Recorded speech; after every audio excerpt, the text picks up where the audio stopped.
So let's start the class. अब जानते हो मैं ज्यादा टाइम नहीं लेता आप लोग का, राइट। तो सिलेबस के बारे में अगर हम बात करते हैं और वेटेज के लिए अगर हम बात करते हैं तो स्वॉर्म एक ऐसा सब्जेक्ट है जो बाकी सब्जेक्ट का बेस बनाता है। बिकॉज मेरे दोस्त आप सब जानते हो कि अगर आपका स्वॉर्म स्ट्रांग नहीं है, अगर स्वॉर्म स्ट्रांग नहीं है तो स्ट्रक्चर स्ट्रांग नहीं होगा, अगर स्वॉर्म स्ट्रांग नहीं है तो स्ट्रक्चर स्ट्रांग नहीं होगा, और अगर स्ट्रक्चर स्ट्रांग नहीं है तो स्टील स्ट्रांग नहीं होगा। बोलो हाँ या ना, बोलो हाँ या ना। लगा दो थाकट कस के, लगा दो लाइक कस के अगर नहीं लगाया अभी तक। अगर स्वॉर्म स्ट्रांग नहीं है तो स्ट्रक्चर स्ट्रांग नहीं होगा, अगर स्ट्रक्चर स्ट्रांग नहीं है तो स्टील स्ट्रांग नहीं होगा। कहने का मतलब है स्वॉर्म का वेटेज भले ही गेट में 5 से 6 नंबर का आता हो, स्वॉर्म का वेटेज भले ही गेट में 5 से 6 नंबर का आता हो, लेकिन मेरे दोस्त अगर स्वॉर्म नहीं तो स्ट्रक्चर का जो वेटेज है 3 to 4 मार्क्स, ये तुमसे नहीं बनेगा, ये तुमसे नहीं बनेगा। और अगर स्ट्रक्चर नहीं बनेगा तो स्टील जो तुम्हारा 5 से 6 नंबर का आता है ये नहीं बनेगा। बात समझ रहे हो कि नहीं? मतलब कहने का है कि ये जो तुम सब्जेक्ट पढ़ने जा रहे हो ये तुम सिर्फ 5 से 6 नंबर का लेके मत चलना, क्योंकि 5 3 8 5 13 मिनिमम 13 मार्क्स का कंप्लीट गेट का सिलेबस इस पे डिपेंड करता है, राइट। बात समझा कि नहीं? और अगर हम बात करते हैं ईएसई में, तो ईएसई में अराउंड अगर हम बात करते हैं इन द ईएसई, ये तो आपका गेट का बात हो गया, this is in the GATE. लेकिन मेरे दोस्त यही अगर हम बात करते हैं ईएसई में, तो ईएसई में 2 पेपर होता है, एक प्री का पेपर होता है, एक मेंस का पेपर होता है, right. So in the pre paper it consist of 30 to 40 marks, depend करता है 30 to 40 मार्क्स आएगा, राइट। अगर मेंस में अगर हम बात करते हैं so it consist of 70 to 80 marks. तो मेरा दोस्त कम नहीं होता, बहुत ज्यादा वेटेज है। बात समझे कि नहीं? और ये पूरा डिपेंड करता है आपके नॉलेज पे, आपके अंडरस्टैंडिंग पे। Is it clear? बात समझा कि नहीं? तो मेरे दोस्त ये चीज समझ लो कि ये सब सारे लिंक होते हैं, सारे एक दूसरे से लिंक है। और बहुत बच्चे बोलते हैं सर मेरा इंजीनियरिंग मैकेनिक्स कमजोर है, मेरा बेसिक कमजोर है, हम कर पाएंगे कि नहीं कर पाएंगे? मेरे दोस्त सब कर लोगे, मेरे पे भरोसा है ना, मैं तुमको सब करा दूंगा, बस प्रोवाइडेड आपको मेरे साथ चलना पड़ेगा। हम जैसे जैसे आपको सिखा रहे वैसे वैसे सीखना पड़ेगा, और अब कोई भी सब्जेक्ट ऐसा नहीं है जो आपसे कमजोर पड़ेगा। Is it clear? राइट। चलो मेरे दोस्तों, coming to the syllabus part, कौन कौन से सब्जेक्ट, कौन कौन से टॉपिक्स आपके लिए इंपॉर्टेंट है, कौन कौन से टॉपिक आपके लिए बेस बना रहा होगा, ये समझना जरूरी है। तो पहला जो टॉपिक हम देख रहे होंगे that is introduction to the material. भाई मटेरियल कैसा है, कैसे मटेरियल के लिए आपको डील करना है, अगर हम यही नहीं समझेंगे तो पूरा सब्जेक्ट पढ़ने का फायदा क्या है, राइट। अगर हमको यही नहीं पता है कि किस तरीके के बॉडी पे आप इंजीनियरिंग अप्लाई कर रहे हो, किस बॉडी के लिए आप पढ़ रहे हो, किस तरीके के बॉडी का हमारा रिस्ट्रिक्शन है, तब तक वो पढ़ने का कोई फायदा नहीं है। तो ये सारा चीज हम इसमें देख रहे होंगे। And in this introduction to the material also, इस बार मैंने कुछ नया ऐड किया है कि टाइप ऑफ लोडिंग के बारे में भी आपको हम बताएंगे बहुत कुछ, राइट। उस पर आपके प्रॉपर सेशंस हो रहे होंगे। Thereafter we will deal with the simple stress, ठीक है। सिंपल स्ट्रेस मतलब सिंपल जो एक्सियल लोड लगेगा उसके लिए बात कर रहे होंगे, और साथ ही साथ इसी में हम थर्मल स्ट्रेस भी कवर कर रहे होंगे। We will also cover the thermal stress, यहीं पे कवर करेंगे, प्रिंसिपल स्ट्रेस के बाद कवर नहीं करेंगे, right. Thereafter we will cover the SFD BMD, one of the very important topic. और मेरी गारंटी है कि अगर आप मेरे से एक बार ये पढ़ लिए, आपको कभी ये टॉपिक में कभी प्रॉब्लम नहीं आने वाला, क्योंकि उस तरीके से आपको पढ़ाता हूं कि आपको ये इसमें मजा ही आने वाला, और इनफैक्ट तो इस बार कुछ नया ही करने वाला हूं आपके लिए, right.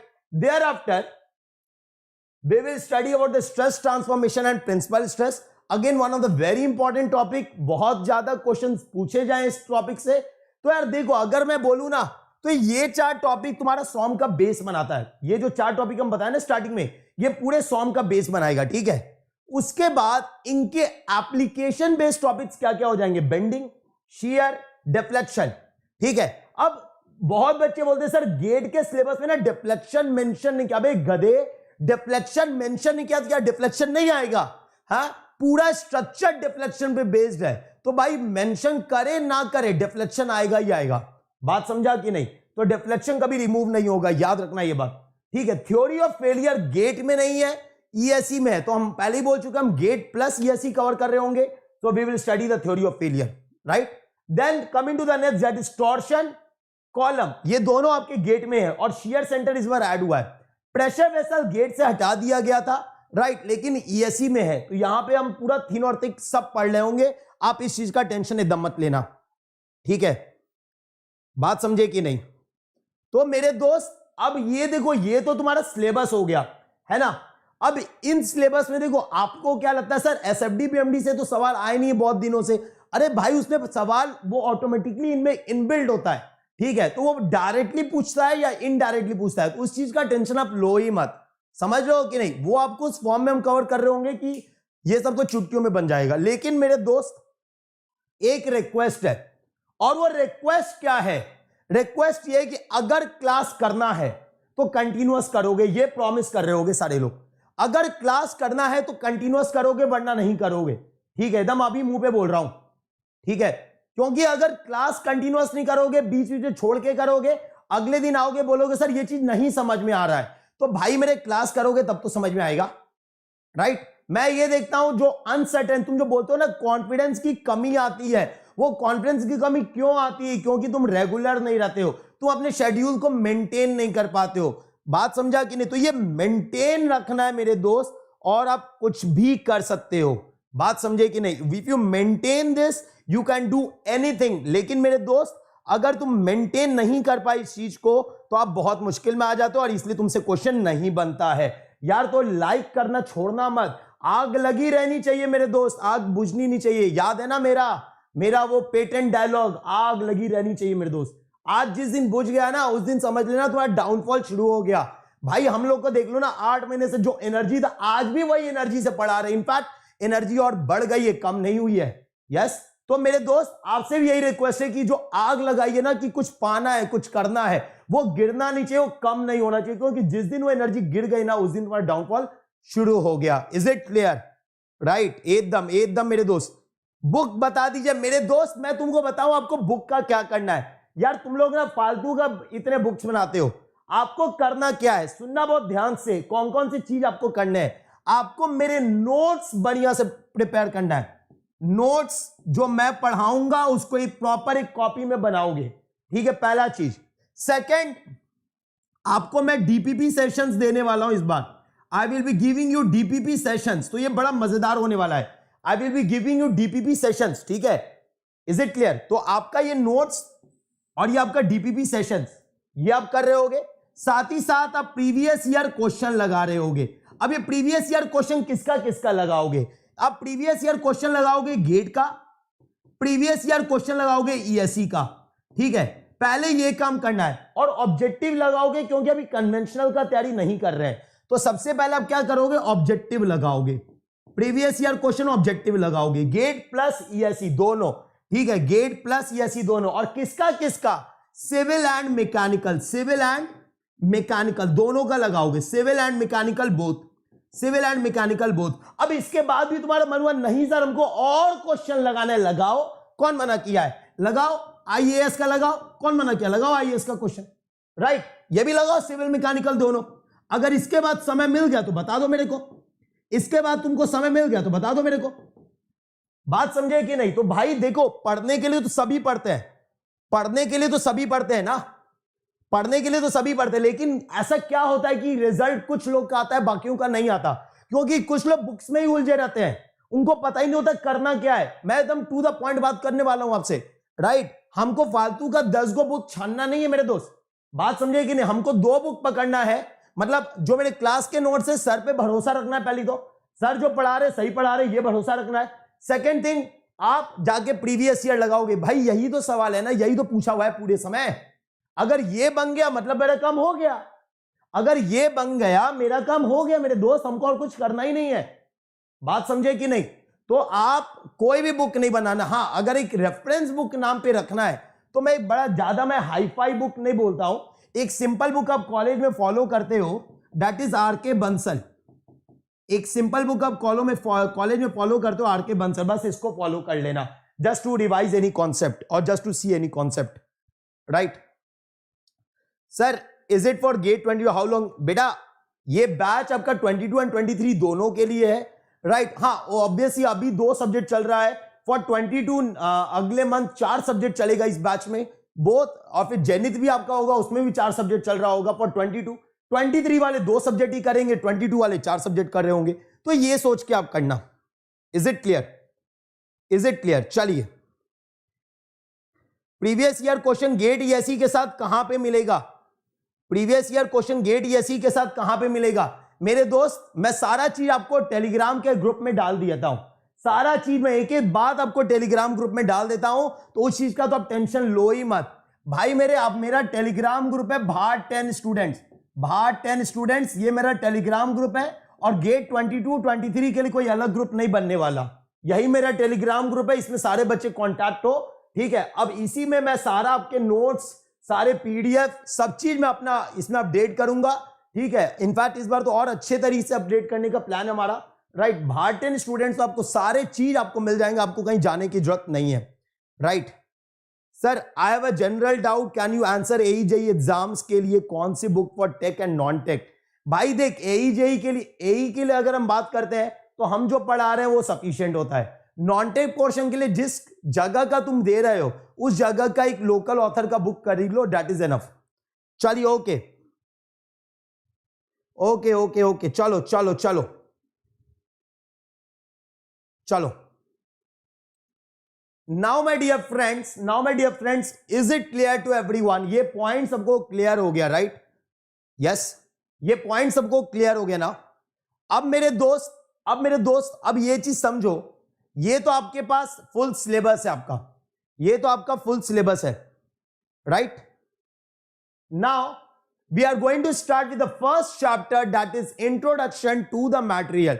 We are going to start with the first chapter, that is introduction to the materials. And my dear friends, इसमें हम सबसे पहला चीज जो बात करने जा रहे हैं, that is solid mechanics. आप strength of material में किसकी बात करते हो? Which material? Solid, liquid और gas?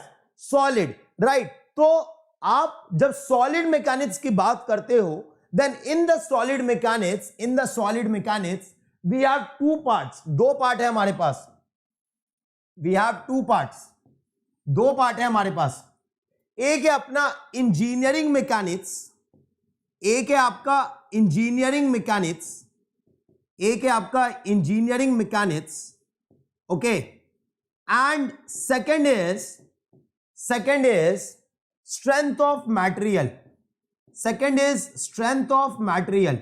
दो तरीके का सॉलिड का स्टडी होता है, एक होता है इंजीनियरिंग मैकेनिक्स, दूसरा आपका होता है strength of material. Now my dear friend, दोनों स्टडी आपका सॉलिड का ही है, दोनों स्टडी आपका सॉलिड का। तो फिर आप कॉलेज में इंजीनियरिंग मैकेनिक्स सेपरेटली पढ़ते हो कि नहीं पढ़ते हो? और कॉलेज में स्ट्रेंथ ऑफ मटेरियल भी आपने सेपरेट पढ़ा होगा, ठीक है। तो कोई बता सकता है ये दोनों सॉलिड का ही स्टडी है, तो what is the basic difference between the engineering mechanics and strength of material? Come on, tell me first. Yes, can anyone tell me what is the basic difference between the two? If I talk about the engineering mechanics, so it's a branch of engineering, ये वो branch of engineering है which deals with the study of rigid body। कैसा body? Branch of engineering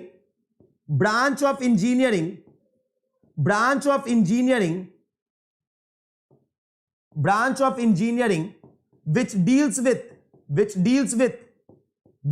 with study of rigid body।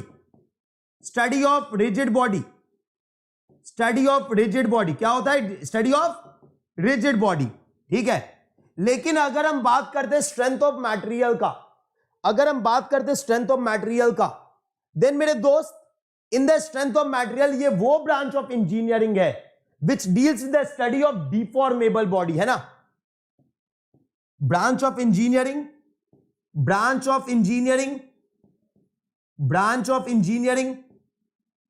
which deals with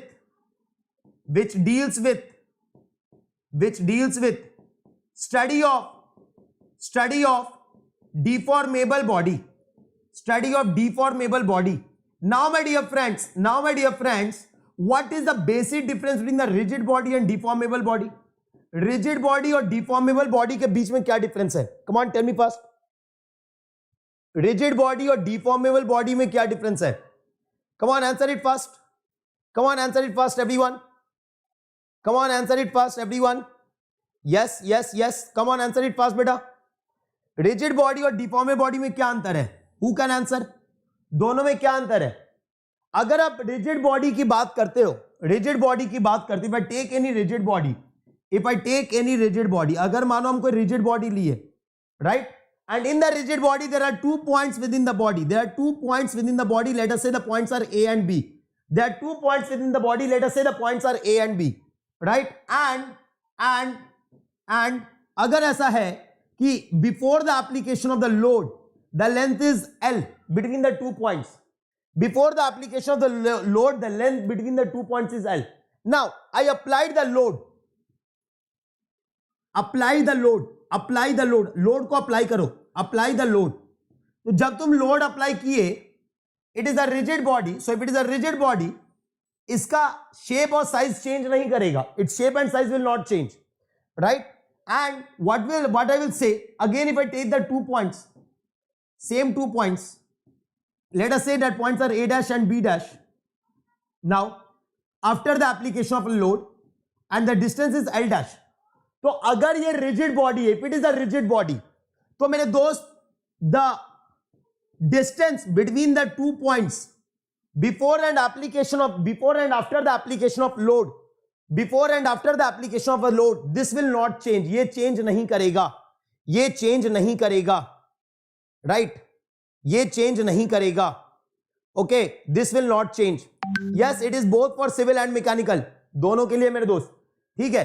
तो अगर हम rigid body की बात करें, if I am talking of a rigid body, then in a rigid body क्या हम देख रहे हैं कि मटेरियल, दो पॉइंट्स है, पॉइंट के अंदर कोई डिफॉर्मेशन नहीं होगा, there is no deformation within the point, within the points taken, that is the point taken within the body, point जो अंदर लिया है बॉडी के, उसके बीच का रिलेटिव डिस्टेंस चेंज नहीं होता है, और यही डेफिनेशन होता है रिजिड बॉडी का, this is the definition of rigid body, right. लेकिन मेरे दोस्त अगर हम बात करते हैं डिफॉर्मेबल बॉडी का, if I talk about the deformable body, if I talk about the deformable body, and my dear friends, suppose if I take a deformable body and I have not applied any load, हमने कोई load apply नहीं किया है, and there are 2 points with in the body A and B, और इनके बीच का दूरी मान लो L है, इनके बीच का दूरी मान लो L है, अभी हमने कोई लोड अप्लाई नहीं किया है, right. Now what I did कि हमने लोड अप्लाई कर लिया, हमने लोड अप्लाई कर दिया, अप्लाई द लोड। तो जब तुमने लोड अप्लाई किया, when you applied the load, क्या होगा मेरे दोस्त, क्या होगा, yes, what will happen, this will deform. जब ये डिफॉर्म करेगा तो पार्टिकल के बीच का जो दूरी है, जो पार्टिकल के बीच का दूरी है, वो सेम रहेगा या बदल जाएगा, वो सेम रहेगा या बदल जाएगा, बोलो मेरे दोस्त, दैट विल बी सेम और it will change, it will change, है ना। तो यहां पे हम क्या लिख रहे हैं, L dash will not be equal to L, L dash will not be equal to L, right, okay, okay, right। तो अब मेरे दोस्त समझोगे बहुत ध्यान से, अब मेरे दोस्त समझोगे बहुत ध्यान से, अगर हम बात करते हैं स्ट्रेंथ ऑफ मटेरियल, तो आप स्ट्रेंथ ऑफ मटेरियल में वैसे बॉडी का बात कर रहे होगे जो कैसा होगा, डिफॉर्मेबल होगा। नाउ माय डियर फ्रेंड्स, इसमें भी हम कुछ बात करने जा रहे हैं। आप जो स्ट्रेंथ ऑफ मटेरियल स्टडी करने जा रहे हो, आप जो स्ट्रेंथ ऑफ मटेरियल स्टडी करने जा रहे हो, या आप इक्विलिब्रियम बॉडी के लिए डील करोगे या नॉन इक्विलिब्रियम बॉडी के लिए, this you are going to deal with the equilibrium body और नॉन इक्विलिब्रियम बॉडी, फटाफट आंसर करिए सारे लोग, this you are going to deal for the equilibrium body और non equilibrium body, yes yes, बोलो मेरे दोस्त, you are going to deal with the equilibrium body और non equilibrium body, yes yes, please answer in the comment, yes, please answer in the comment, yes, you are going to deal only equilibrium body, आप non equilibrium body से deal नहीं करते हैं, right. तो strength of material is a branch of engineering which deals with the deformable body in equilibrium, in equilibrium, equilibrium में होगा body, non equilibrium में बात आप नहीं करोगे, आपके सिलेबस में नहीं है नॉन इक्विलिब्रियम एनालिसिस, राइट। आपको जो पढ़ना है that is only equilibrium analysis, you are not going to study the non equilibrium analysis, आपके सिलेबस में वो पार्ट नहीं है। तो अब मेरे दोस्त अगर तुम इक्विलिब्रियम बॉडी से डील कर रहे हो, if you are dealing with the equilibrium body, तो बॉडी का इक्विलिब्रियम हम अगर बात करें 2 डायमेंशन में और अगर हम बात करें 3 डायमेंशन में, ठीक है, if I am talking about the equilibrium of body in a 2 dimension and in the 3 dimension, ठीक है, तो इन अ 2 डायमेंशन अगर हम बोल रहे हैं कि मेरे पास इन अ 2 डायमेंशन एक x है दूसरा y है, so how many equilibrium equation I am having in a 2 dimension? अगर हम ये बोल रहे हैं मेरे पास 2 डायरेक्शन है, horizontal is x, vertical is y, हम प्लेन में बात कर रहे हैं, तो how many equilibrium equation we will be having? How many equilibrium equation we will be having? बेटा why not equilibrium body syllabus में ही नहीं है, तो वाई नॉट नॉन इक्विलिब्रियम वो सिलेबस में नहीं, तो क्यों पढ़ेंगे? हाँ बोलो भाई, अगर हम 2 डायमेंशन में बात कर रहे हैं तो मेरे पास कितना इक्विलिब्रियम इक्वेशन होगा? अगर हम 2 डायमेंशन में बात कर रहे हैं तो मेरे पास कितना इक्विलिब्रियम इक्वेशन होगा? यस, 3 होगा। इट विल बी 3, है ना, it will B 3 equilibrium equation, right? So 2 dimension it consists of 3 equilibrium equation, 3 equilibrium equation। अब वो 3 equilibrium equation कौन सा होगा? What will be those 3 equilibrium equation? What will be those 3 equilibrium equation? Come on, tell me first. What will be those 3 equilibrium equation? फटाफट बताओ। What will be those 3 equilibrium equation? Yes, एक होगा net force along h equal to 0. The second will be net force along y equal to 0. Yes or no? And third is the moment in the z direction is equal to 0 about any point in the body. अगर मान लो ये 2D structure है, मान लो ये 2D structure है, right, and I say that it is in equilibrium, तो इसका मतलब क्या है? इसका मतलब क्या? इसका मतलब ये कि जितने भी फोर्स y में है, जितने भी फोर्स h में है, ये सब नेट करोगे 0 आएगा। लेकिन साथ साथ तुम कोई भी पॉइंट ले लो बॉडी के, you take any point within the body, at all the points within the body the summation moment will be 0 in the z direction. Summation moment will be 0 in the z direction. Is it clear to everyone? Is it clear to everyone? Yes or no? तो मेरे दोस्त अगर आप 2D में बात करो तो आपके पास 3 इक्विलिब्रियम इक्वेशन है, summation F H equal to 0, summation F Y equal to 0 and summation moment in the Z direction this is equal to 0। तो आपके पास ये 3 इक्विलिब्रियम इक्वेशन है। Is it clear? Is this point clear to everyone? Is this point clear to everyone? Yes or no? Yes or no? Right, तो ये तो बात हो गया आपका 2 डायमेंशन का, ये तो बात हो गया 2 डायमेंशन का। अगर हम बात करते 3 डायमेंशन का, let us say this is the third dimension, that is Z, right? The forces are acting in a 3D, the forces are acting in a 3D, the forces are acting in a 3D. So how many equilibrium equation you are having? How many equilibrium equation you are having? फटाफट बताओ, how many equilibrium equation you are having? In z direction how it will be equal to 0? भाई force into lever arm, that is the moment. moment का मतलब क्या है मेरे दोस्त? moment का मतलब क्या है? what do you mean by moment? moment का मतलब क्या है? कोई फोर्स लग रहा होगा और उसका कोई परपेंडिकुलर डिस्टेंस जहां पे आपको मोमेंट लेना है, राइट? तो ये समेशन मोमेंट, भाई अगर बॉडी इक्विलिब्रियम है तो नेट रोटेशन 0 होना चाहिए, बात समझे कि नहीं? तो मोमेंट नहीं आना चाहिए, कोई एक्सटर्नल मोमेंट नहीं होना चाहिए, राइट? जैसे अगर मान लो ये कोई गेट है ना, हमने अगर यहां से कोई फोर्स लगाया और ये मूव कर गया, ये मूव कर गया, ये ट्विस्टिंग होता है, राइट? ये मूव कर गया, तो बॉडी इक्विलिब्रियम है, नॉन इक्विलिब्रियम है? It is in non equilibrium. बात समझा कि नहीं? तो नेट मोमेंट नहीं होना चाहिए, it should be in equilibrium. जिस पोजीशन में उसी पोजीशन में रहेगा। हाँ, डायमेंशन चेंज होगा because it is a deformable body, right? So that is mean summation moment will be equal to 0।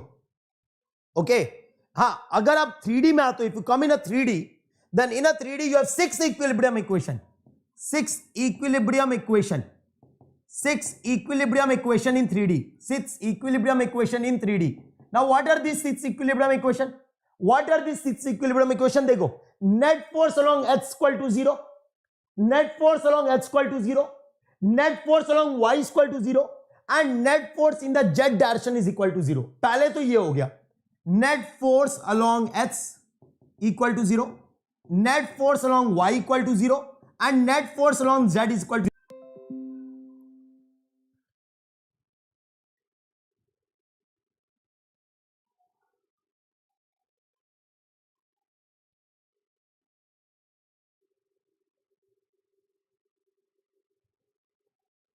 Okay, is it done? Is it done? Is it done? Is it done? Is it done? Yes, is it done? Right. Now it's okay. Now it's okay, मेरे दोस्त. It's okay now. Okay. Now look here. Everyone look here.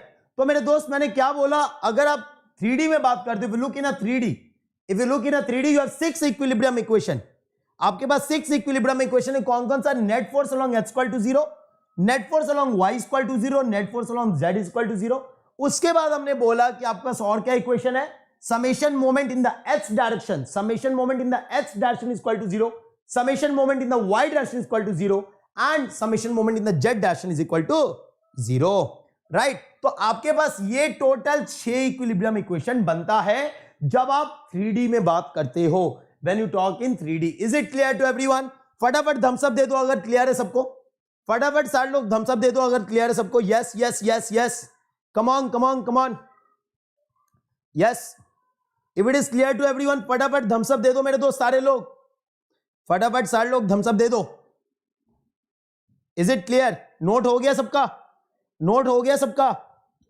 Sir स्वाम का marathon का PDF upload कर देंगे बेटा. Yes. Is it clear to everyone? Yes. चलो बहुत बढ़िया. मजा आ रहा है. फीलिंग आ गया. 3D एग्जांपल बेटा इक्विलिब्रियम में कैसे एग्जांपल देंगे? फोर्सेस अप्लाई करो, बैलेंस करके देखना पड़ेगा. Right, we need to apply the forces, we need to see it. Right, चलिए ओके नेक्स्ट पार्ट. अब हम बात करें डिफॉर्मेबल बॉडी का. अब हमको जो पढ़ना है that is only the deformable body. तो मेरे दोस्त अब जो डिफॉर्मेबल बॉडी हमको पढ़ना है, तो डिफॉर्मेबल बॉडी के क्या क्या टाइप हो सकते हैं? What are the types of deformable body? Just observe here. What are the types of deformable body? Just observe here. So deformable body is classified into 3 parts. Deformable body is classified into 3 parts. कौन से 3 part? सबसे पहला part है आपका elastic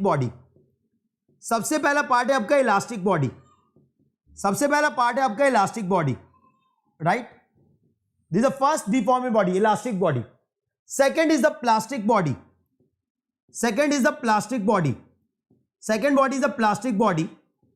और third अगर हम बात करते हैं, then third is the viscoelastic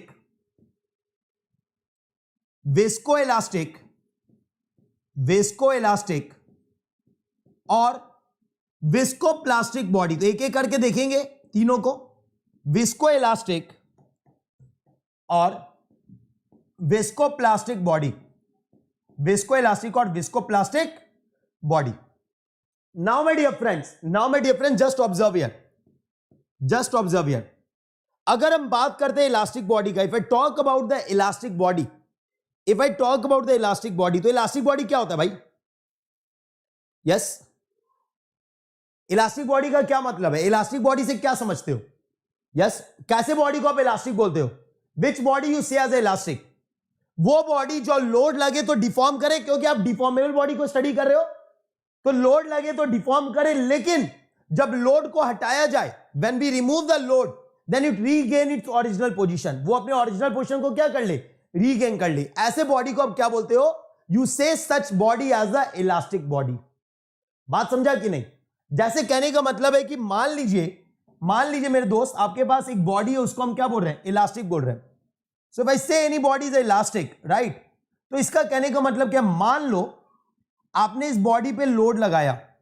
okay, you have applied the load on this body. Now when you apply the load on this body will be deforming. This body will be deforming. ये body क्या करेगा? Deform करेगा. And when it deform, its original shape changes. Right?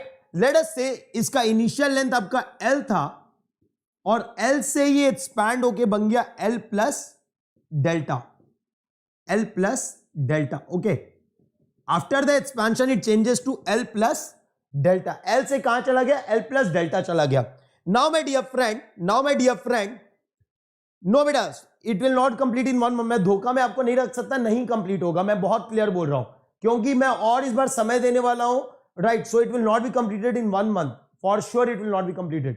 Right, तो देखो अब यहां पे. Now what I did, भाई आपका लोड लगा, ये डिफॉर्म हुआ, it get deform. Now if I remove the load, after removal of the load, after removal of the load, after removal of load. So after removal of load, what will happen?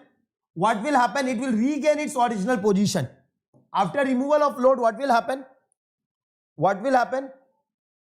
It will regain its original position. कहने का मतलब है it will come back to its original length L. It will come back to its original length L. बात समझे कि नहीं? तो ऐसे बॉडी को हम क्या बोलते हैं? Such body we say as a elastic body. Such body we say as a elastic body. Right? हाँ, 2 महीने में करवा दूंगा. राइट? तो मेरे दोस्त ऐसे बॉडी को आप क्या बोलते हो? सच बॉडी से एज अ इलास्टिक बॉडी. बात समझा कि नहीं? Is it clear to everyone? Now my dear friends, अगर हम बात करते हैं प्लास्टिक बॉडी का, if I talk about the plastic body, then what will happen? Then what will happen? यहां पे आप सुनते होंगे क्या बोलते हैं हम लोग कि अगर एक प्लास्टिक बॉडी आपने लोड लगाया, right, that will deform, but when you remove the load it will not come back to its original position. उसमें कोई परमानेंट सेट रह जाता है, उसमें कोई परमानेंट डिफॉर्मेशन रह जाता है. यस और नो? और ऐसे बॉडी को हम क्या बोलते हैं? We say such body as a plastic body. ऐसे बॉडी को हम बोलते हैं plastic body. Right? We say such body as a plastic body. Right? तो मेरे दोस्त अब यहां पे जरा ध्यान दो. अगर इसको एग्जांपल के थ्रू देखे, एग्जांपल के थ्रू समझे, देखो यहां पे मान लीजिए ये आपका प्लास्टिक बॉडी है. This the plastic body. Right? This the plastic body. And my dear friends, if I say this is a plastic body, right, and I apply the load on this plastic body, right, and due to the application of the load, it deforms. Due to the application of load, it deforms. Right? Due to the application of the load, it deforms. So my dear friends, just observe here. Just observe here. What is going to happen? What is going to happen? Just observe here. देखें यहां पे एक बार में clear होगा. Right? So let us से initial length आपका L था और डिफॉर्म्ड लेंथ आपका हो गया L plus delta. Right? Now after I remove the load, after removal of load, what will happen? After removal of load, what will happen? After removal of load, what will happen? It will regain its original position or there will be permanent sets. It will regain its original position or there will be permanent set. बोलो भाई, original position पे आ जाएगा या permanent set रह जाएगा? Permanent set रह जाएगा. So if I see the deformed shape, so you will clearly observe that there some permanent set will be retained. Right? Complete, it will not come back to its original position. Right? तो अब मेरे दोस्त समझो यहां पे ऐसे body को अब क्या बोलते हो? You say such body as a plastic body where complete recovery is not there, there is a permanent set. जैसे अगर हम बोले कि इसका लेंथ जो है that is L plus delta dash, तो ये जो डेल्टा डैश है, this delta dash is a permanent set that happens in the body. Is it clear to everyone? Is it clear to everyone? Yes और no? Is it clear to everyone? बोलो मेरे दोस्त. Yes? Is this point clear to everyone? बोलो यार. Yes or no? Clear है सबको? चलो अब देखो यहां पे सारे लोग यहां पे ध्यान दो. अब अगला हम बात कर रहे हैं विस्को इलास्टिक और विस्को प्लास्टिक बॉडी. तो यार देखो, इलास्टिक और plastic, when you talk about elastic, when you talk about plastic, okay, तो इसका तो मतलब तुम ऑलरेडी जानते हो. इलास्टिक मतलब जब लोड लगाए तो वापस अपने पोजीशन पे आ जाएगा अपॉन लोड रिमूवल. प्लास्टिक मतलब लोड लगाए तो वापस अपने पोजीशन पे नहीं आएगा अपॉन लोड रिमूवल. राइट? लेकिन मेरे दोस्त, when I talk about the visco term, ये विस्को टर्म का क्या मतलब है? विस्को टर्म दो चीज बताता है. विस्को टर्म दो चीज बताएगा. कहीं भी अगर हम मटेरियल में विस्को टर्म अप्लाई कर रहे हैं तो ये टर्म दो चीज बताने वाला है आपको. क्या क्या दो चीज बताने वाला है? सुनोगे ध्यान से. विस्को बताने वाला है हाई डिफॉर्मेशन जोन. क्या बताने वाला है मेरे दोस्त? High deformation zone. भाई अगर कोई मटेरियल विस्को इलास्टिक या विस्को प्लास्टिक तरह बिहेव करेगा, then it means it is going to have high deformation zone. It will be having very high deformation zone. सबसे पहला point, very high deformation zone, सबसे पहला. सेकंड मेरे दोस्त, जो आपका डिफॉर्मेशन होगा that deformation will be time dependent, वो समय पे डिपेंड करेगा। लेकिन अगर तुम नॉर्मल बॉडी का बात करते हो वो समय पे डिपेंडेंट नहीं होता। बात समझे कि नहीं? यस। सो स्ट्रेन, यहां पे जो बात कर रहे हो, strain is time dependent. Strain is time dependent. Strain कैसा होता है भाई? टाइम डिपेंडेंट होता है। कभी तुम सुने हो डेल्टा बराबर पीएल बाई यही 10 सेकंड के बाद आएगा? कभी सुनो डेल्टा बराबर पीएल बाई यही 100 सेकंड के बाद आएगा? ऐसा कभी सुना है क्या? नहीं सुना है ना? क्यों नहीं सुना है? क्योंकि आपको जो पढ़ना है that is only elastic body. आपको विस्को इलास्टिक, विस्को प्लास्टिक, आपको प्लास्टिक बॉडी पढ़ना ही नहीं है, उसका एनालिसिस देखना ही नहीं है। बात समझा कि नहीं? आपको जो पढ़ना है that is only elastic body. You don't have to study visco elastic, visco plastic और plastic body. Right? Yes yes yes, right. तो मेरे दोस्त अब मैं इसको और फर्दर बात करने जा रहा हूं। आपको जो deformable body which is in equilibrium तो पढ़ना ही था, लेकिन डिफॉर्मेबल बॉडी में भी 3 कैटेगरी आया। कौन कौन सा 3 कैटेगरी आया मेरे दोस्त? एक आया आपका इलास्टिक, प्लास्टिक, विस्को इलास्टिक और विस्को प्लास्टिक। अब इसमें से हमको जो पढ़ना that is only elastic body, right. And this elastic deformation will not be a time dependent quantity. Is it clear to everyone? This elastic deformation will not be a time dependent quantity. Is it clear? Elastic body not strain, यहां पे हम लिख दे रहे हैं, क्या लिख रहे हैं? Strain is not time dependent quantity. Strain is not a time dependent quantity. It is not a time dependent quantity. Is it clear to everyone? Is it clear to everyone? Come on, tell me fast. Yes or no? Is this point clear to everyone? Yes? एकदम एकदम एकदम मेरे दोस्त, है ना? मजा आ रहा है कि नहीं आ रहा है? बोलो यार। अभी तक तो दो पॉइंट ही पढ़ा है, लेकिन यार वो एनर्जी मजेदार होनी चाहिए, राइट? एकदम वो आग लगी रहनी चाहिए। आग लगी हुई है ना मेरे दोस्त, ठीक है? बुझना नहीं चाहिए उसको, है ना? राइट राइट राइट, एकदम एकदम एकदम। ओके, आप सबने मुझे प्रॉमिस किया मेरे दोस्त कि आप कंटिन्यू रहोगे। I will see to it, I will see to it. डांट भी मैं बहुत लगाने वाला हूं, फटकार भी बहुत लगाने वाला हूं, याद रखना ये बात, ठीक है? Because you know my nature, right? चलिए, तो मेरे दोस्त अब हमने क्या देखा कि डिफॉर्मेबल बॉडी हम पढ़ लें, डिफॉर्मेबल बॉडी इन इक्विलिब्रियम पढ़ लें, that too we are going to study only the elastic body. Deformable में भी सिर्फ क्या देख रहे हैं हम? इलास्टिक बॉडी देख रहे हैं। अभी 8 पॉइंट और लिखेंगे, एक डिफरेंस और देखेंगे, फिर सबको हम क्लब करने वाले। Okay, we are going to see one more point and we will club each and every part. Okay, so next is your elastic body. हमने क्या देखा? We are going to study the elastic body. अब elastic में 2 variety है। Elastic में 2 variety. In the elastic there are 2 varieties. What are the 2 varieties मेरे दोस्त? सबसे पहला वैरायटी इलास्टिक में है आपका लीनियरली इलास्टिक बॉडी। सबसे पहला आपका जो वैरायटी है that is linearly elastic body. This is the first variety that you will observe in the elastic deformable body, right? And the second is the non linearly elastic body. Second is the non linearly elastic body. Second is the non-linearly elastic body.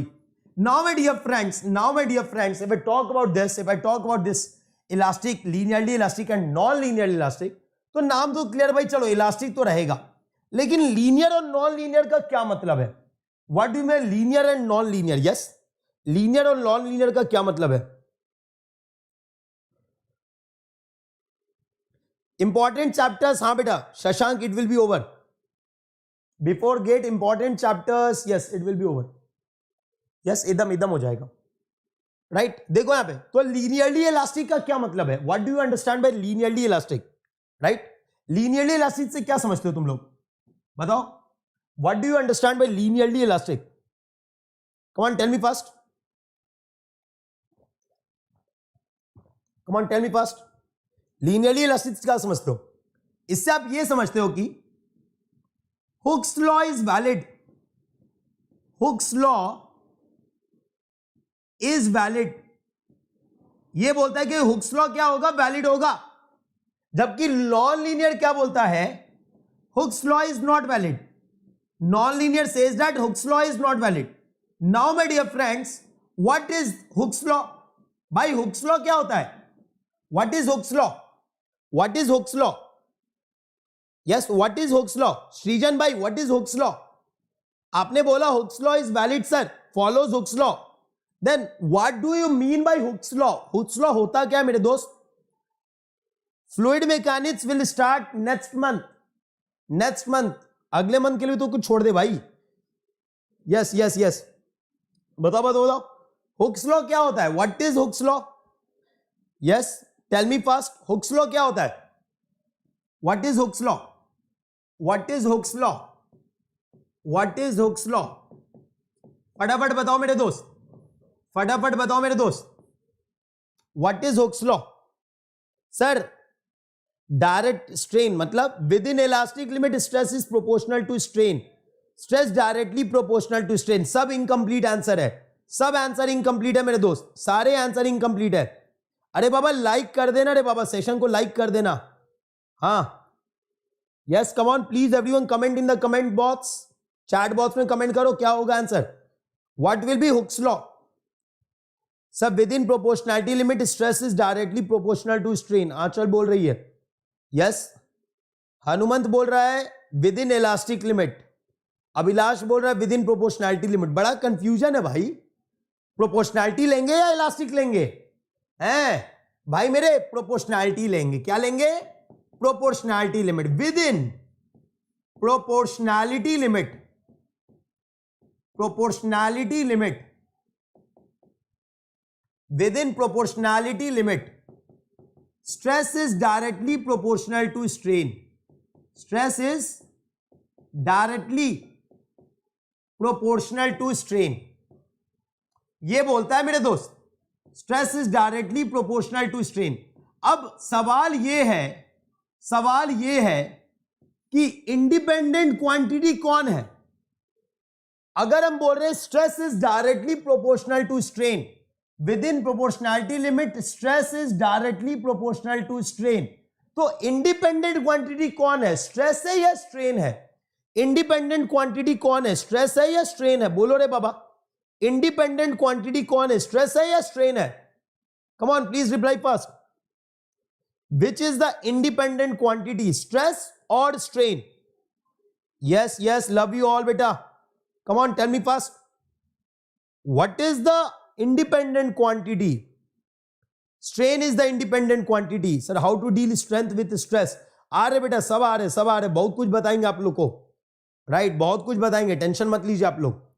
Yes, strain is the independent quantity. कहने का मतलब है stress तब आएगा जब strain आएगा। आप बोल रहे हो y is a function of h, तो h का वैल्यू रखोगे तब तो y आएगा, यस और no? Similarly stress is the function of strain, तो अगर स्ट्रेन आएगा तभी तो स्ट्रेस आएगा। यस, तो ये पॉइंट याद रखना, आगे यूज करेंगे हम लोग, right? So stress is dependent on strain, stress is directly proportional to strain, it implies that strain is the independent quantity and stress is the function which depends on strain. Is it clear? Is it clear? Right? Okay. चलो अब देखो यहां पे observe करो, right?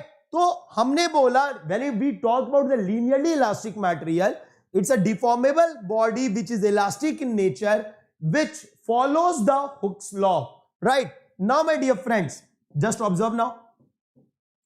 If I show example, एक example लेते हैं. If I take an example of a linearly elastic material, example, let us take mild steel. Let us take mild steel. Stress strain curve for mild steel. Stress strain curve for mild steel. Right. So this is the stress strain curve for mild steel. Right. There is a proportionality limit. There is a proportionality limit. There is a proportionality limit. Right. Till this proportionality limit, stress is directly proportional to strain. That means this will be a straight line. ये कैसा line होगा? Straight line होगा. बात समझे कि नहीं? ये बात समझ में आया कि नहीं? राइट. तो और क्या एग्जांपल हो सकते हैं? एग्जांपल के तौर पे क्या क्या हो गया? Mild steel. Mild steel example हम बात करें माइल्ड स्टील. और क्या एग्जांपल हो सकता है? Mild steel. माइल्ड स्टील और क्या हो सकता है भाई? माइल्ड स्टील साथ Fe415 high strength steel, Fe500. और क्या हो सकता है? बोलो और क्या हो सकता है? What can be the other examples? What can be other example? Come on tell me fast रे बाबा, जल्दी जल्दी बताओ. माइल्ड स्टील Fe415 Fe500 और क्या एग्जांपल होगा for the linearly elastic material? Yes, aluminium, copper, brass, bronze, all these are the example of linearly elastic material, right? All these are the example of the linearly elastic material. Is it clear? All these are the example of linearly elastic material. Now if I talk about the non-linear elastic, not following the Hooke's law, any example you are having? फटाफट बताओ. Yes, come on, answer it fast. Any example you are having for the non-linear elastic material? For the non-linear elastic material, any example you are having? Yes, for the non-linear elastic material, any example you are having? Come on, answer it fast. Yes, example, rubber. Example is rubber. Rubber is a non-linear elastic material. It doesn't follow the Hooke's law, right? So if I draw the stress strain curve, for this, अगर इसके लिए stress strain curve बनाओगे तो curve कैसा बनेगा? ये straight line बनेगा ही नहीं मेरे दोस्त, ये कर्व बनेगा, इस तरीके का कर्व बनेगा. बात समझे कि नहीं? So this is a example for a rubber, this is stress strain curve for the rubber. ठीक है मेरे दोस्त. अब यहां पे समझोगे ध्यान से, हम रबर को एनालाइज तो नहीं करते हैं, लेकिन कहीं कहीं क्या होता है, इसको हम यूज करते हैं, राइट? तो यूज कैसे करते हैं? We assume it as a elastic, linearly elastic material. We assume a imaginary line and we take it as a linearly body and we analyze on it. बात समझे कि नहीं? लेकिन it is a non-linear elastic material. It is a non-linear elastic material, right? Wood, glass, rubber, okay, good, right? बेटा wood आपका elastic है, wood non elastic नहीं है. wood is a linearly elastic. okay, चलो मेरे दोस्त, तो ये तो हो गया आपका इलास्टिक बॉडी के बारे में. Any doubt till here? Sir आज से न्यू क्लास स्टार्ट किए हो क्या? एकदम बेटा, आज से एकदम नया क्लास शुरू हुआ है. अरे बाबा हो गया, हर भाई हो गया. ठीक है, चलो पढ़ाई पे ध्यान दो, राइट? यहां पे ध्यान दीजिए. ओके, तो मेरे दोस्त समझोगे बहुत ध्यान से, आप जो पढ़ने जा रहे हो, what you are going to study now, you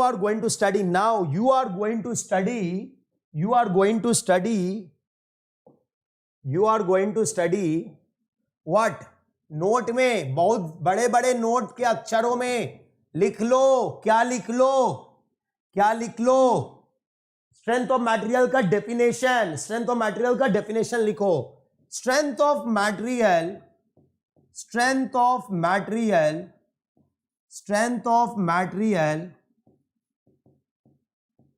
is the branch of engineering,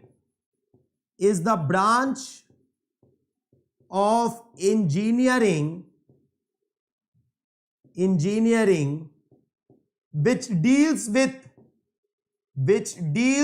ये आपके इंटरव्यू में बड़ा काम आने वाला है मेरे दोस्त. which deals with linearly elastic body, that is in linearly elastic deformable body,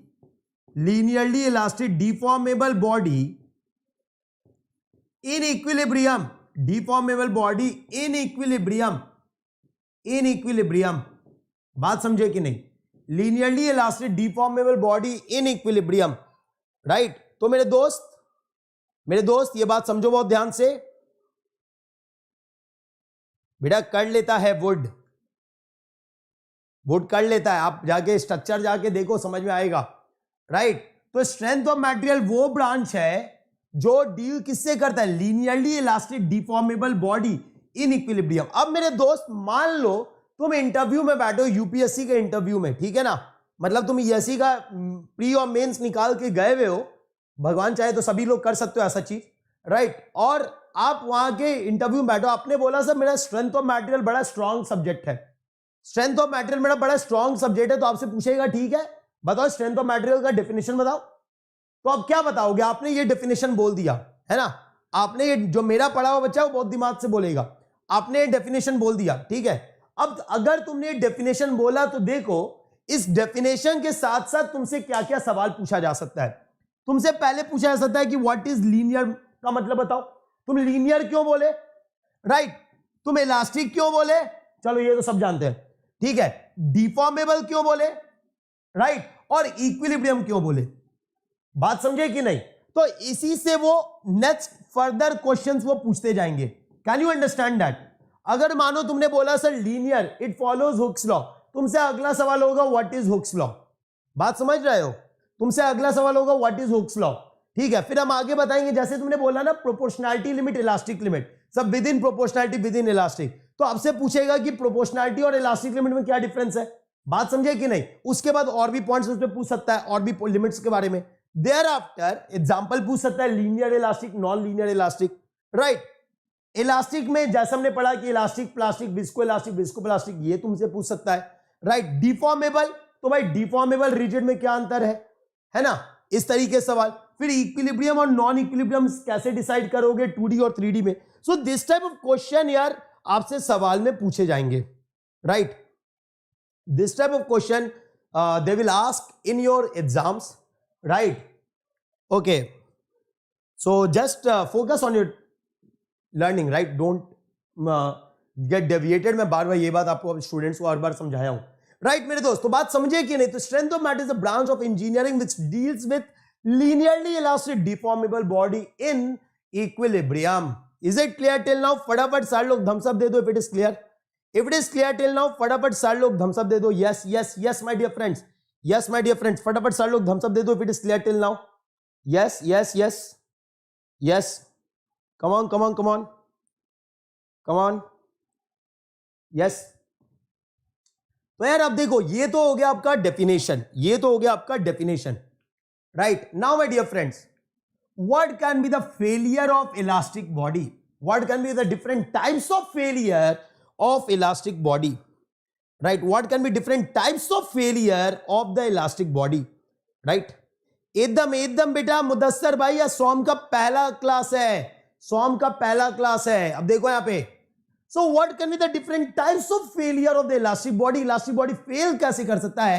and when I talk about the elastic body, we are concerned with the deformable body, that's a linearly elastic deformable body and that will be in equilibrium, right। तो हम वैसे body के लिए बात कर रहे हैं, तो वैसा बॉडी फेल कैसे हो सकता है, how can that body fail, how can such body fail, yes who can answer, yes who can answer, फटाफट बताओ भाई, who can answer, yes। देखो, failure of deformable body, failure of deformable body, that's a failure of elastic body can be of two types, दो तरीके का failure हो सकता है, क्या क्या। it can be fracture, it can be fracture हो सकता है, या it can be yield और cracking, yield और cracking, yield और cracking, it can be yield और cracking और it can be fracture, दो तरीके का फेलियर पॉसिबल है, it can be yield और cracking और it can be fracture, right। now my dear friends, elastic और प्लास्टिक का क्या डिफरेंस है हितेश भाई, मैं आगे पढ़ाऊंगा tensile test on mild steel, वहां पे मैं एक एक चीज बताऊंगा, टेंशन मत लो, ठीक है। वो तो मैंने बस तुमको एग्जांपल के लिए बता दिया कि भाई ऐसे सवाल पूछेंगे, लेकिन अभी मैंने इलास्टिक लिमिट, प्रोपोर्शनैलिटी लिमिट आपको पढ़ाया ही नहीं मेरे दोस्त, वो हम आगे डील करेंगे, टेंशन मत लो, okay. Yes, now my dear friends, now my dear friends, यहां पे ध्यान देंगे। सो हम बोल रहे हैं कि दो तरीके का फेलियर पॉसिबल है, one is fracture and second is your yield और क्रैकिंग, राइट। तो अब देखो मेरे दोस्त, यहां पे सबसे पहले हम बात करें फ्रैक्चर। फ्रैक्चर का मतलब क्या है? फ्रैक्चर का मतलब है मटेरियल सडन टूटेगा, मटेरियल पीसेस में ब्रेक हो जाएगा, राइट। नो इंडिकेशन, कोई इंडिकेशन नहीं मिलेगा, सडनली धपाक, राइट। तो फ्रैक्चर के लिए अगर हम बात कर रहे हैं, फ्रैक्चर का मतलब क्या है? फ्रैक्चर का मतलब क्या है? It is a sudden failure, sudden failure, sudden failure, sudden failure जहां पे हो, बात समझे, तो उसको हम बोल रहे हैं फ्रैक्चर। कैसे होता है break? Break into pieces, break into pieces, break into pieces, right. Thereafter और क्या होगा? No indication of failure, no indication of failure, कोई इंडिकेशन नहीं होगा, नो इंडिकेशन ऑफ फेलियर, कोई इंडिकेशन नहीं होगा मेरे दोस्त फेलियर का, राइट। नेक्स्ट, और क्या होगा मेरे दोस्त, नो इंडिकेशन ऑफ फेलियर, और क्या होगा मेरे दोस्त, sudden failure, break into pieces, no indication of failure. Life of property destroy होगा कि नहीं होगा, यस यस बोलो मेरे दोस्त, लाइफ ऑफ प्रॉपर्टी डिस्ट्रॉय होगा कि नहीं होगा, huge loss to life and property. मान लो आप अभी मैं यहां पे हूं, सडनली ऊपर से गिर जाए, हम तो गए, है कि नहीं, तो huge loss of life and property, huge loss of life and property. तो आप ये डिजाइन प्रेफर नहीं करते हो, लेकिन अगर करते भी हो तो आगे क्या करते हैं आगे हम समझाएंगे, राइट। तो ये चीज आपको मिलता है फ्रैक्चर में। अब ये फ्रैक्चर किसमें देखा जाता है, हाई स्ट्रेंथ मटेरियल, जितने भी बड़े हाई स्ट्रेंथ मटेरियल होते हैं ना, उनमें ये फ्रैक्चर का फिनोमेना ऑब्जर्व किया जाता है, राइट। तो यहां पे एक पॉइंट और लिख दे रहे हैं, यहां पे एक पॉइंट और लिख दे रहे हैं, observed in high strength material, high strength material, high strength material, observed in high strength material. तो ये सारा चीज आपको किसके लिए बोले हम, this entire thing I have taught for the fracture, ये सारा चीज हमने किसके लिए बोला, फ्रैक्चर के लिए बोला, राइट। भाई डक्टाइल मटेरियल में फ्रैक्चर कब से आने लग गया भाई, स्ट्रेंथ उसका कम होता है, आगे पढ़ाएंगे, डक्टाइल मटेरियल का स्ट्रेंथ कम होता है ना, राइट। अब देखो यहां पे, अब ऑब्जर्व करो यहां पे, अगला बात कर रहे हैं हम यील्ड फेलियर। तो ठीक उल्टा जो आपने फ्रैक्चर में देखा, इसका ठीक उल्टा आपको यील्डिंग और क्रैकिंग में दिख रहा होगा, राइट। कहने का मतलब है सडन फेलियर, अगर फ्रैक्चर में सडन फेलियर है तो यील्ड में क्या होगा, it is not a sudden failure, not a sudden failure, right.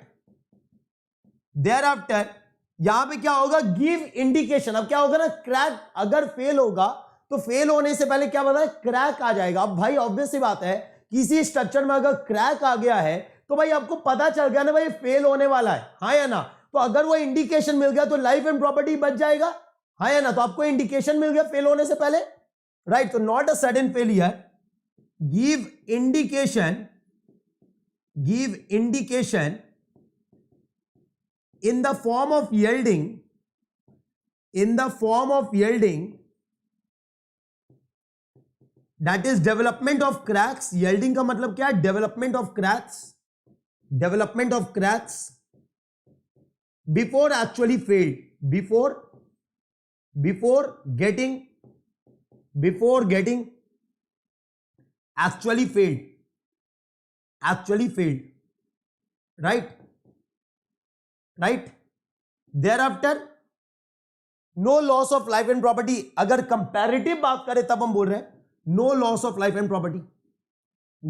Of life and property, और किसमें ऑब्जर्व होता है, किसमें ऑब्जर्व होगा, हाई स्ट्रेंथ और लो स्ट्रेंथ, किसमें ऑब्जर्व होगा, हाई स्ट्रेंथ मटेरियल और low strength material, yes, high strength material और लो स्ट्रेंथ मटेरियल। यील्डिंग और क्रैकिंग किसमें ऑब्जर्व होगा, it is observed in low strength material, you'll observe this in low strength material। is it clear to everyone, you'll observe this in low strength material, is it clear। तो failure of the elastic body, it can be fracture, it can be yielding, ठीक है। अगर आप fracture में बात करते हो sudden failure होगा, break into pieces, right, and there is no indication in the form of yielding or cracking, sudden fail होगा। so there is huge loss of life and property। और किसमें पाया जाता है, हाई स्ट्रेंथ मटेरियल में, जितने भी हाई स्ट्रेंथ मटेरियल होंगे वहां पे पाया जाता है। लेकिन अगर आप यील्डिंग और क्रैकिंग का बात करते हो, not a sudden failure, right, you will get indication in the form of yielding और cracking, right. So loss to life and property will be less और negligible if I say, and low strength material, okay okay मेरे दोस्त। तो ये तो हो गया, और कोई डाउट है तो पूछो इसमें, any doubt in this, yes, any doubt in this part, yes, is it clear to everyone, yes, फटाफट बताओ। चलो, तो अब मेरे दोस्त ये तो आपका हो गया failure of the elastic body, this the failure of the elastic body, right. In the next session we are going to talk about ductile material, brittle material. Thereafter we are going to talk types of loading. ये नया चीज है जो मैंने add किया है, type of loading, जो मेरे को लगा कि आपको अब साथ में लेके चलना जरूरी है. तो टाइप ऑफ लोडिंग हम axial loading, transverse loading, concentrated moment, twisting moment, इन सब के बारे में बताएंगे. साथ ही साथ लोड, ग्रेजुअल, सडन इंपैक्ट, इन सब के बारे में भी समझा रहे होंगे. Is it clear? तो all these varieties we will be dealing, that is tomorrow. तो मेरे दोस्त, मैं चाहूंगा यार कि आप सेशंस को इतना शेयर करो कि बच्चों मजबूर हो जाए कि यार आना ही है सेशन में, राइट. बात समझ लो ना, सारे लोग सेकंड और थर्ड ईयर वाले बच्चे हो, ठीक है, आपके सारे कॉलेज के फ्रेंड्स है, keep sharing with them, right. यार देखो, मैं बार बोलता हूं, ये आपका चैनल है, right. Timing of class again that is same. कौन सा टाइम है भाई आपका? 7:30 PM, राइट. और मेरे दोस्त, स्पेशल क्लास पे जैसा कि आप देख सकते हो